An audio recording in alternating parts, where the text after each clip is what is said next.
मैंने कम पढ़ाई की थी। एक सेठ के बंगले पर मैं चौकीदार का काम करता था। छोटा काम, छोटी तनख्वाह, बड़ी पारिवारिक जिम्मेदारियों के बीच भी मैं हमेशा उत्साह में रहता था। मालिक के आने जाने के समय मैं जोश से बंगले और गाड़ी का दरवाजा खोलता, मुस्कुराकर नमस्ते साहब कहता। मालिक कभी इसका जवाब नहीं देते थे, न ही एक हल्की सी मुस्कान देते। बड़े आदमी थे।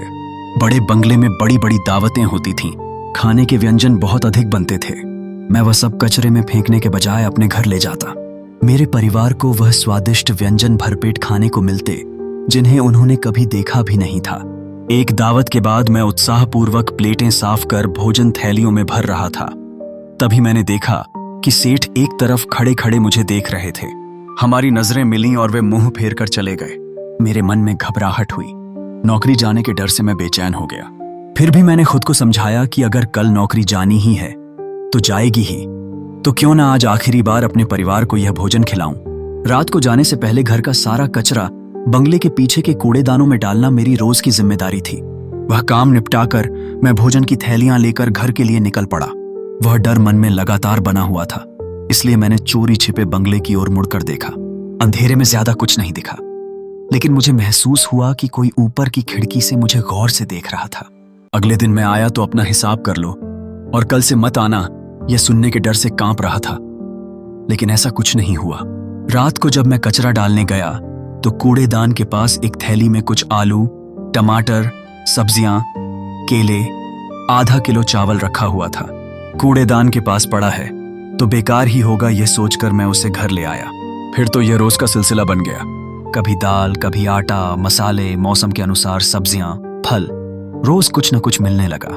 मेरा परिवार फिर कभी भूखा नहीं सोया। अचानक एक दिन बंगले के दरवाजे पर साहब की नहीं, पुलिस की गाड़ी आई। एक हादसे में साहब की मृत्यु हो गई थी।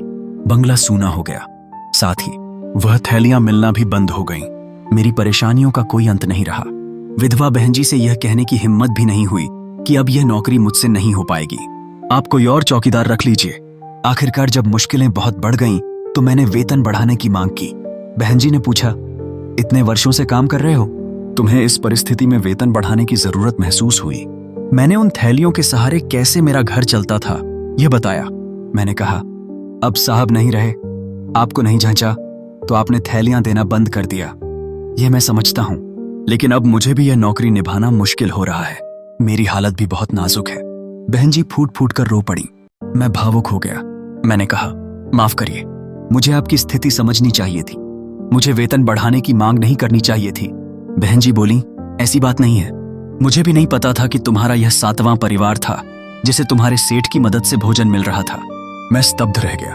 इतने रूखे जिन्होंने कभी नमस्ते साहब का जवाब नहीं दिया, वे साहब इतनी मदद कर रहे थे। अगले दिन से थैलियां फिर मिलने लगी, लेकिन अब कूड़ेदान के पास नहीं, बल्कि सेठ का बेटा मुझे हाथों हाथ देता।